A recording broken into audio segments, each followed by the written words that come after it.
ভাই আজান দিছে তো নামাজে চলেন। সময় হলে পড়বো ইনশাল্লাহ ভাই, আপনি যান। ভাই আজকে চলেন নামাজে। ভাই আজকে তো গোসল করি নাই। ভাই নামাজ পড়ে আসলাম, নামাজে তো গেলেন না। ভাই প্রচুর কাজের চাপ, এই জন্য সময় পাই নাই ভাই। ভাই আজকে নামাজে যাইতে হবে, চলেন। ভাই দৈন্য কাপড় চোপড় নোংরা, সময় হলে পড়ম ভাই ইনশাল্লাহ, আপনি যান। ভাই নামাজটা তো পড়তেই হবে ভাই। ভাই আর কতদিন এভাবে নামাজ ছাড়া থাকবেন? জি ভাই, নামাজ তো পড়তেই হইব, ঠিকই কইছেন, পড়বো ইনশাল্লাহ। ভাই আর কোন দিন পড়বেন নামাজ? ভাই নিয়ত করছি নামাজ ধরবো ইনশাল্লাহ, তাড়াতাড়ি। তাড়াতাড়ি যেন হয়। ভাই নিয়ত তো করছিলেন, নামাজ কোন দিন থেকে পড়বেন?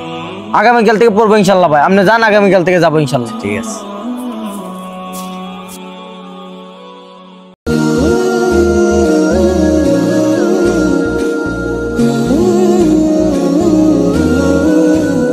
এভাবেই প্রতিদিন মানুষ নতুন নতুন বাহানা সৃষ্টি করে নামাজ না পড়ার জন্য। এভাবে আর কতদিন চলবে? একদিন তো আমাদের সবারই কবরে যেতে হবে। চলুন আমরা সবাই নামাজের আমল করার চেষ্টা করি।